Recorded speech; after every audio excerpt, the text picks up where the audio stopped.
Selamat sore dan apa kabar pemirsa setia TVR Parlemen dimanapun Anda berada. Senang sekali bisa menyapa Anda kembali dalam program TVR 17 bersama saya Elisa Purba. Tepat pukul 17 waktu Indonesia Barat kami hadirkan kepada Anda sejumlah informasi paling baru dan menarik seputar kinerja dan kegiatan DPR RI yang telah disajikan oleh tim redaksi TVR Parlemen. Dan pemirsa, inilah TVR 17 selengkapnya.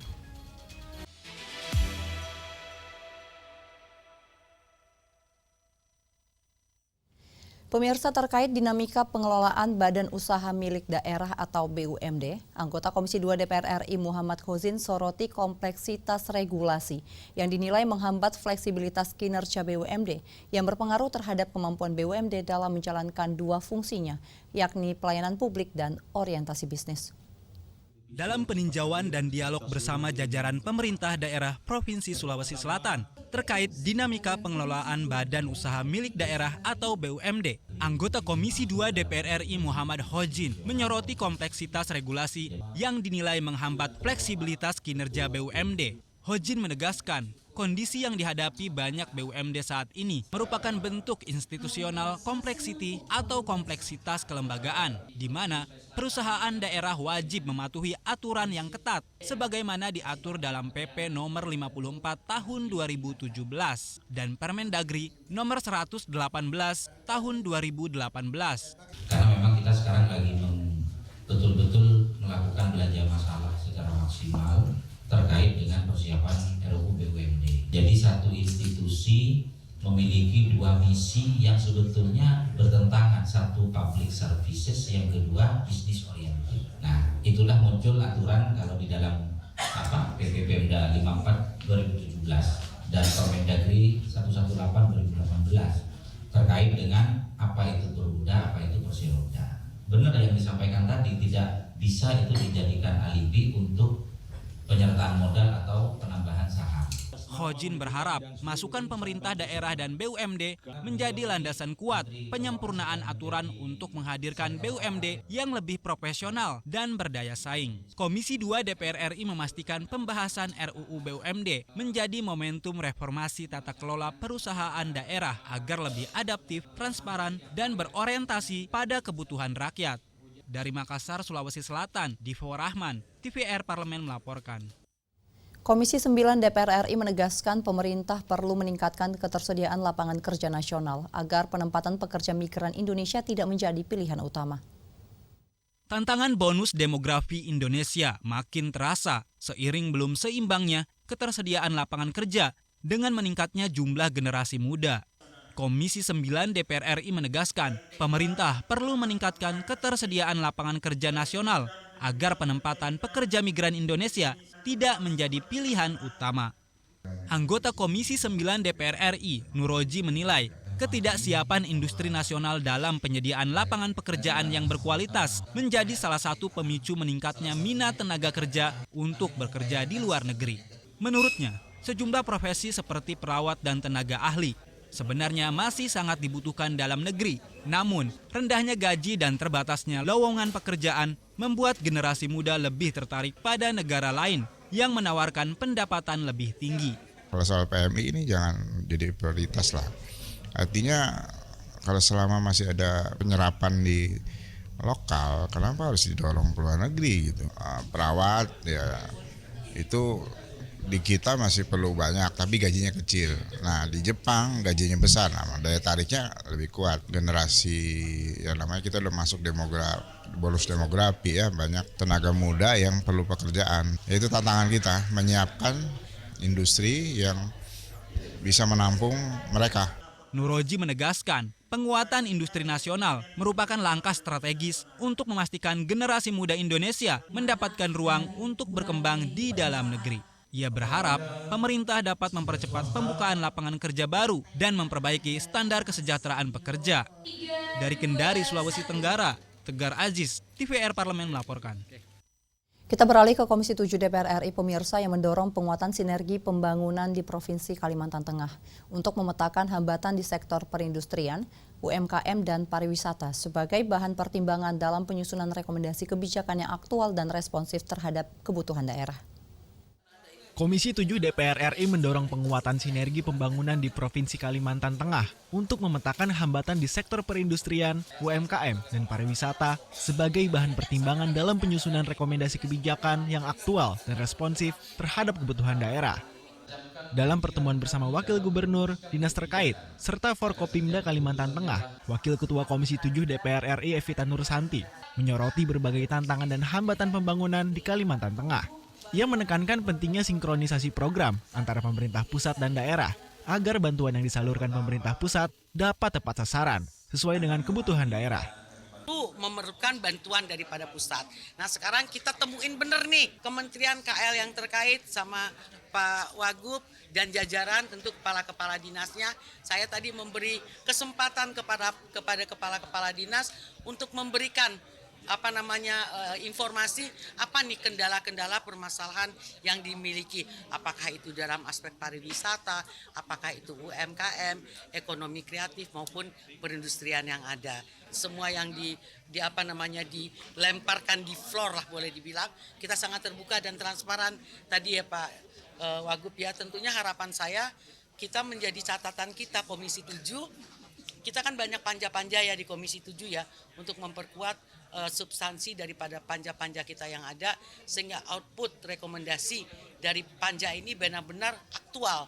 Lebih lanjut, Evita Nursanti berkomitmen mendorong Kementerian Pariwisata agar Kalimantan Tengah masuk dalam destinasi pariwisata prioritas nasional pada tahun 2026 mendatang. Dari Kalimantan Tengah, Alfredo Tahapari, TVR Parlemen melaporkan. Pemirsa, di tengah denyut Nusantara yang tak pernah padam, DPR RI berdiri sebagai penjaga arah, memastikan setiap langkah pembangunan menguatkan tulang punggung ekonomi Indonesia. Informasi selengkapnya kami hadirkan usai jeda, tetaplah di TVR 17.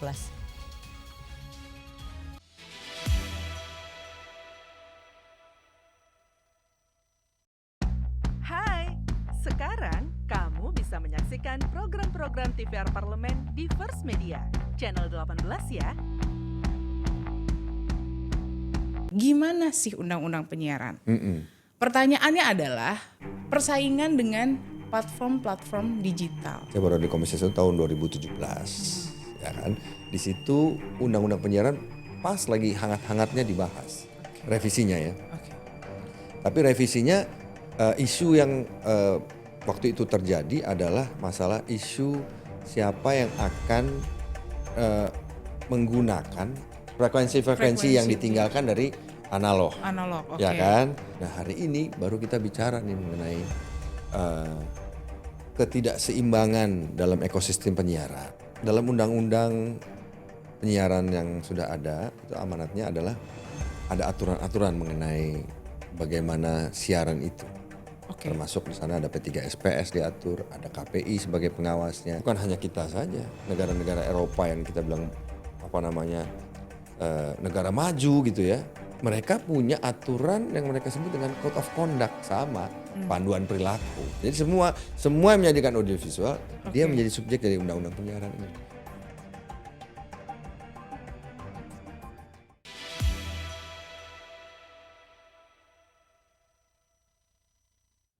Kembali di TVR 17 pemirsa, DPR RI berkomitmen untuk menguatkan tulang punggung ekonomi Indonesia melalui kebijakan yang adil, berkelanjutan dan berpihak pada rakyat. Ikhtiar besar DPR RI adalah untuk memastikan Indonesia berdiri tegak menghadapi tantangan zaman, menjadi negeri yang kuat, mandiri dan menjadi penopang harapan bagi seluruh rakyat, terutama melalui pemberdayaan UMKM yang menjadi jantung produktivitas rakyat. Mari kita simak liputan mendalam yang telah dikemas oleh tim redaksi TVR Parlemen dalam segmen editorial Parlemen berikut ini.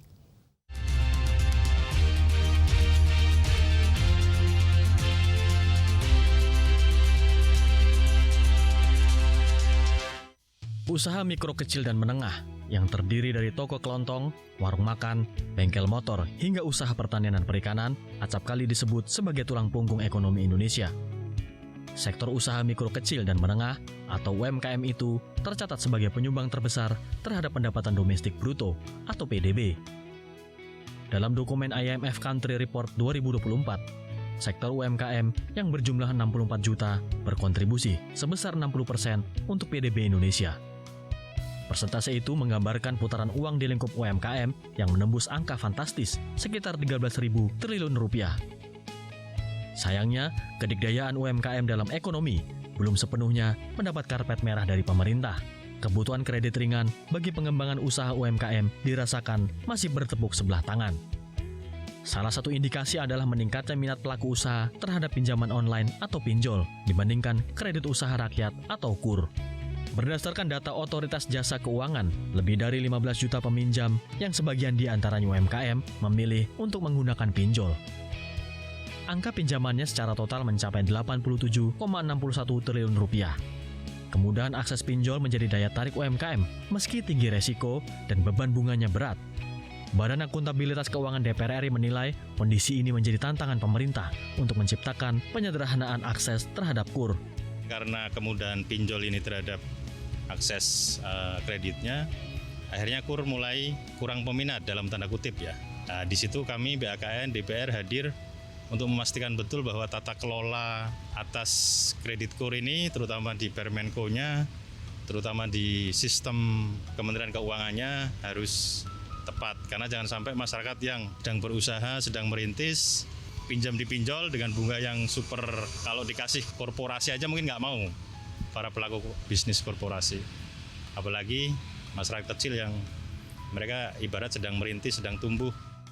Menghadapi tantangan kebutuhan permodalan usaha, berbagai inovasi pembiayaan pun terus berkembang. Pembiayaan security crowdfunding atau pembiayaan yang bersumber dari urun dana masyarakat dimanfaatkan UMKM sebagai alternatif sumber pendanaan. Metode ini melibatkan masyarakat luas dengan cara membeli sekuritas seperti saham, obligasi, dan sukuk melalui platform online. Skema ini bahkan diminati lebih dari 190.000 investor di wilayah Cirebon, Indramayu, Majalengka, dan Kuningan. Berdasarkan data OJK, total dana yang dihimpun dari wilayah tersebut mencapai 24,9 miliar rupiah. Namun Komisi 11 DPR RI menilai investor security crowdfunding memiliki resiko tinggi. Kalau levelnya level UMKM misalkan ya, OJK bisa membuat satu sistem dashboard pemantauan terkait dengan kinerja bisnis UMKM tersebut, sehingga itu bisa secara langsung dilihat oleh para pemodal di level SCF itu. Ya saya kira itu bisa mengurangi resiko.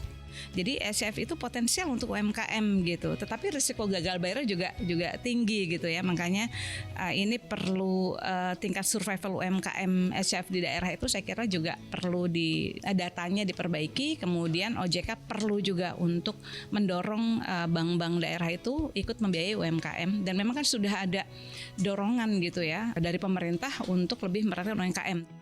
Bukan hanya soal kemudahan dan besaran kredit, tetapi pemerataan penyaluran juga perlu diperhatikan. Sebab pertumbuhan ekonomi akan berdampak luas jika tersebar merata ke seluruh daerah. Komisi 11 DPR RI menekankan pentingnya peran Bank Pembangunan Daerah dalam membantu akses permodalan pelaku usaha kecil. Nah, BPD ini diharapkan karena ada di wilayah, tentu mereka bisa menjangkau lebih dalam lagi kepada pelaku-pelaku industri karena memang mereka dari wilayah yang bersangkutan. Dia tahu karakteristik wilayah, kemudian local wisdom, kemudian bagaimana cara menganalisa sebuah kredit. Diharapkan mereka akan lebih paham. Jangan sampai kalah dengan bank-bank umum dan bank-bank yang lebih besar. Kan sudah ada POJK yang baru nih, POJK 19 nomor 25, sehingga kemudahan akses kredit ini diikuti oleh kinerja perbankan yang agresif. Komisi 11 DPR RI menegaskan komitmennya untuk terus memperkuat peran UMKM sebagai tulang punggung perekonomian nasional. Melalui optimalisasi kebijakan kredit, diharapkan pelaku usaha dapat tumbuh lebih cepat, berdaya saing, dan mampu meningkatkan kesejahteraan.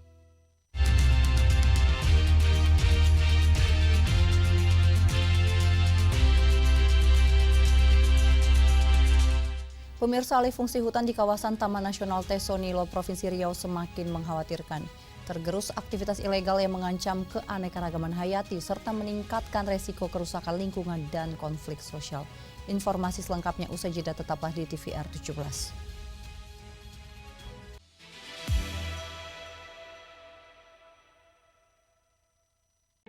Selamat datang di Biro Pemberitaan Parlemen. Anda memasuki kawasan zona integritas menuju wilayah bebas dari korupsi atau WBK dan wilayah birokrasi bersih dan melayani atau WBBM. Biro Pemberitaan Parlemen berkomitmen penuh untuk mewujudkan wilayah bebas korupsi dan wilayah birokrasi bersih dan melayani. Komitmen kami pejabat dan jajaran memiliki komitmen tinggi untuk mewujudkan WBK dan WBBM melalui reformasi birokrasi, khususnya dalam hal pencegahan korupsi dan peningkatan kualitas pelayanan publik. Kedua, bebas dari korupsi dengan terwujudnya wilayah bebas korupsi atau WBK, yang artinya bebas dari KKN, gratifikasi dan dari segala bentuk pungutan liar atau pungli. Terakhir, pelayanan prima dengan terwujudnya wilayah birokrasi bersih melayani, yaitu dengan meningkatnya kualitas pelayanan publik dan tercapainya kepuasan masyarakat terhadap pelayanan.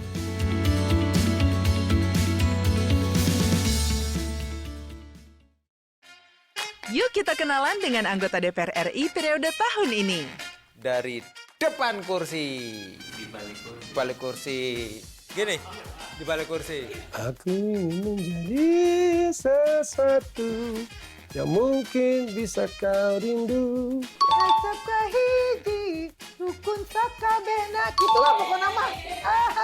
Semakin penasaran kan bagaimana kiprah karir politiknya? Hanya di TVR Parlemen.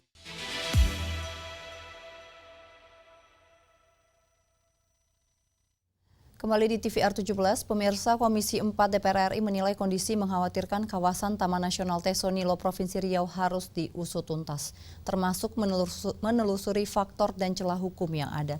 Selain itu juga perlu didorong penguatan regulasi dan penegakan hukum agar kawasan konservasi terlindungi secara berkelanjutan. Berikut informasi selengkapnya, laporan dari rekan kami Rahel Silalahi dari Gedung DPR RI Senayan Jakarta. Silakan Rahel. Ya, baik, terima kasih. Pemirsa TVR Parlemen dimanapun Anda berada, penggerusan fungsi hutan memang konon menjadi sorotan masyarakat. Termasuk penggerusan fungsi hutan Taman Nasional Tesonilo, Riau, Sumatera. Di mana dari jumlah 81.793 hektar, kini hanya 24% yang dapat dikategorikan sebagai hutan alami. Sisanya telah dibuat menjadi area terbuka, juga kelapa sawit, kebun kelapa sawit ilegal, dan juga permukiman. Oleh karena itu untuk mendalami kasus ini, sekarang saya sudah berada di Gedung DPR RI bersama Ibu Endang Setiawati Tohari, Dapil Jawa Barat 3, fraksi Gerindra. Anggota Komisi 4, betul ya Ibu ya? Terkait kasus ini Ibu, kira-kira tanggapan dari Komisi 4 sendiri bagaimana Ibu? Kalau menurut saya ya, kebetulan saya tidak ikut dalam revisi undang-undang karena saya masuk ke revisi undang-undang pangan. Tapi pada hakikatnya kita ini harus melindungi keanekaragaman sumber daya hayati kita. Seperti kita ketahui bahwa dengan adanya revisi undang-undang itu tentu saja kita ingin supaya ada juga partisipasi masyarakat. Karena jangan sampai masyarakat dirugikan hanya karena undang-undang. Karena tadi baru saja kita menerima juga teman-teman dari perikanan, dari Karimun Jawa yang merasa dirugikan. Nah, kemudian yang kedua, undang-undang itu juga harus dilengkapi dengan peraturan daerah yang menguntungkan masyarakat. Nah, ini terjadi karena perda-perda kita ini justru menyengsarakan rakyat. Jadi tadi contoh tadi ya, baru saja kita menerima audiensi bahwa di Karimun Jawa ini banyak sekali tambak-tambak udang, justru penambak udangnya yang dipenjara. Nah, ini karena tadi peraturan-peraturan daerah yang tidak sinkron terhadap undang-undang kita. Nah, kemudian yang kedua, karena kita ini sumber daya keanekaragaman hayatinya nomor 2 di dunia, mestinya kita lindungi. Nah, alhamdulillah Komisi 4 sedang merevisi undang-undang tersebut. Karena kita ketahui bersama bahwa perubahan utama dalam undang-undang itu ada 3 pilar, yaitu perluasan kawasan komersial. Itu harus kita, tata ruangnya harus kita perbaiki. Yang kedua adalah ada sanksi terhadap yang melanggar ataupun ada insentif yang memenuhi. Nah, ini tidak pernah kita lakukan. Baik, berarti tadi dari DPR terutama Komisi 4 sendiri menegaskan bahwa sepertinya memang perlu ada perubahan undang-undang begitu ya Ibu ya, perlu ada perubahan revisi undang-undang yang memang butuh juga partisipasi masyarakat, betul ya Ibu ya. Terkait gajah ini juga berarti dari fungsi pengawasan DPR sendiri Ibu terkait gajah dan hutan begitu ya Ibu. Pengawasan implementasinya itu seperti apa Ibu? Implementasinya kita kan sebetulnya di kehutanan tuh banyak sekali taman-taman nasional yang itu harus kita jaga, kita lestarikan. Nah ini gajah-gajah banyak yang mati, yang tergerus ya dengan adanya banjir itu karena tidak adanya perlindungan dari undang-undang. Nah sehingga undang-undang keanekaragaman hayati KSHI ya itu harus kita terapkan di masyarakat. Jadi masyarakat juga perlu pendidikan karena jadi selain perda, masyarakat harus dilibatkan karena banyak sekali sekarang taman-taman nasional yang sebetulnya untuk melindungi habitat dari hewan-hewan kita disalahgunakan. Misalnya saja hutan-hutan kita disalahgunakan untuk keperluan sebetulnya bagus juga kelapa sawit, tapi kan tidak menguntungkan masyarakat luas. Nah itu. Kemudian adanya sinkronisasi kebijakan antara pusat dengan daerah. Nah ini juga penting karena penyelenggara kehutanan itu banyak sekali yang tidak memenuhi aturan-aturan yang dari pusat. Nah ini harus disinkronkan antara kepentingan daerah dan kepentingan pusat. Nah pusat ini sekarang mohon maaf ya terlalu sewenang-wenang. Jadi banyak sekali peraturan-peraturan terutama di Omnibus Law itu harus kita perbaiki. Karena di situ ada juga tertera yang bisa mempergunakan tanahnya lebih dari 100 tahun. Itu kan nggak mungkin. Gitu. Baik, berarti tadi intinya adalah memang kita butuh untuk merevisi, butuh partisipasi masyarakat, tapi butuh juga sosialisasi terhadap masyarakatnya itu ya Ibu ya. Dan memang kita juga tidak boleh semena-mena di pemerintah pusat begitu ya Ibu ya, tidak boleh semena-mena. Penegakan hukum itu yang penting, karena penegakan hukum ini sangat penting. Kenapa? Karena sekarang ini jadi hukum itu selalu tajam ke bawah, tumpul ke atas.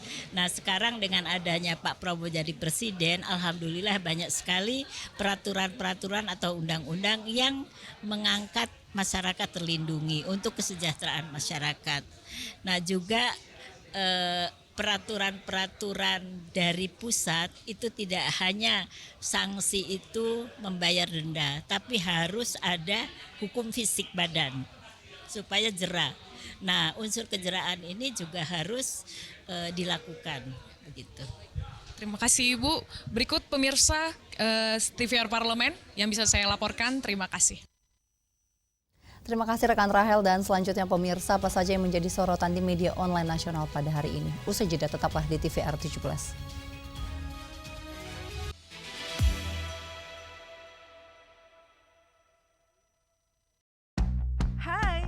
Sekarang, kamu bisa menyaksikan program-program TVR Parlemen di First Media, channel 18 ya. Gimana sih undang-undang penyiaran? Pertanyaannya adalah persaingan dengan platform-platform digital. Saya baru di Komisi 1 tahun 2017, ya kan. Di situ undang-undang penyiaran pas lagi hangat-hangatnya dibahas, revisinya ya. Tapi revisinya isu yang waktu itu terjadi adalah masalah isu siapa yang akan menggunakan frekuensi yang ditinggalkan dari analog. Ya kan? Nah hari ini baru kita bicara nih mengenai ketidakseimbangan dalam ekosistem penyiaran. Dalam undang-undang penyiaran yang sudah ada, itu amanatnya adalah ada aturan-aturan mengenai bagaimana siaran itu. Termasuk di sana ada P3SPS diatur, ada KPI sebagai pengawasnya. Bukan hanya kita saja, negara-negara Eropa yang kita bilang negara maju gitu ya. Mereka punya aturan yang mereka sebut dengan Code of Conduct sama panduan perilaku. Jadi semua yang menjadikan audiovisual dia menjadi subjek dari undang-undang penyiaran ini.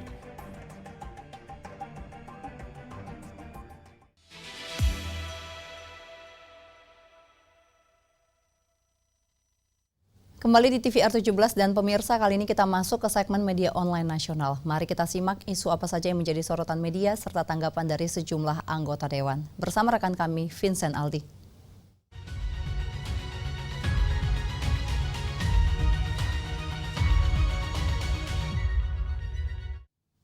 Ya, terima kasih rekan Elisa dan halo apa kabar pemirsa, kembali lagi bersama saya di segmen media online nasional. Dan mari kita simak berita pertama yang menjadi headline di media online, yaitu BMKG deteksi bibit siklon 93S di Indonesia Timur. Syaiful Huda mendorong kewaspadaan pemerintah.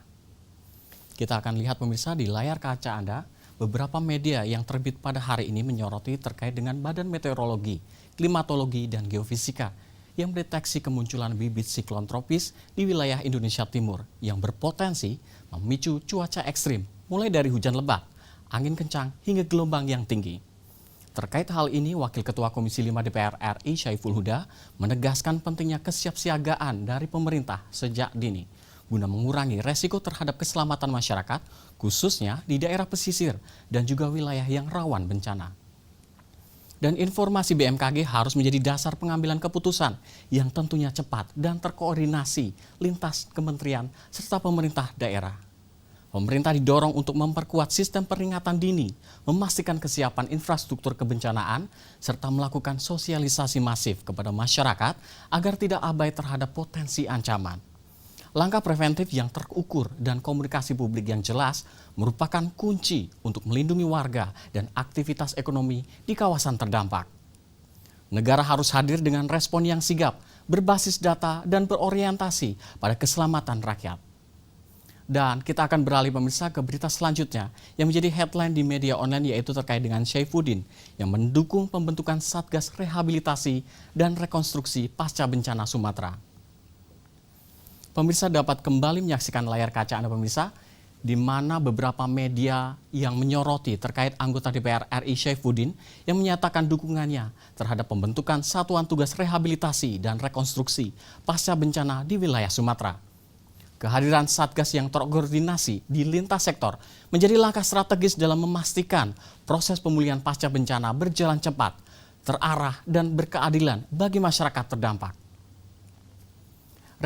Rehabilitasi tidak hanya menyangkut perbaikan fisik, tetapi juga pemulihan sosial, ekonomi, dan psikologis dari warga agar kehidupan dapat kembali pulih secara menyeluruh. DPR RI mendorong pemerintah pusat dan daerah untuk memperkuat sinergi dalam Satgas tersebut, termasuk memastikan ketersediaan anggaran, kejelasan kewenangan, serta pengawasan yang akuntabel. Dengan tata kelola yang baik, proses rekonstruksi di Sumatera dapat berjalan lebih efektif dan tentunya berkelanjutan. DPR RI juga akan terus mengawal kebijakan agar negara benar-benar hadir, tidak hanya saat bencana terjadi, tetapi juga dalam memastikan masa depan yang lebih aman dan tangguh bagi masyarakat pasca bencana. Dan pemirsa, itu tadi headline di media online pada hari ini, yaitu deteksi bibit siklon 93S di Indonesia Timur. Syaiful Huda mendorong kewaspadaan pemerintah, serta Syaifuddin mendukung pembentukan Satgas Rehabilitasi dan Rekonstruksi Pasca Bencana di Sumatera. Terima kasih atas perhatian Anda dan saya kembalikan ke rekan Elisa.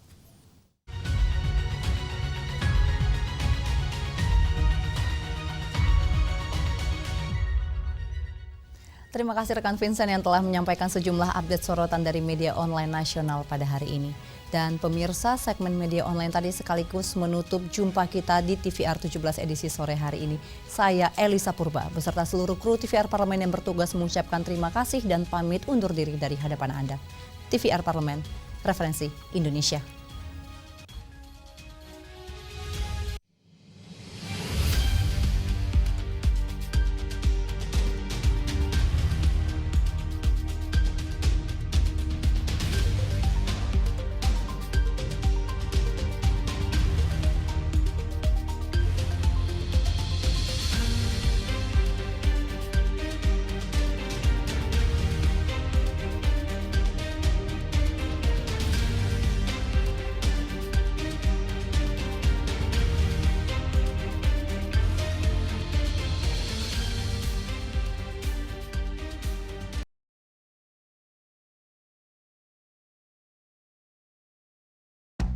Hai, sekarang kamu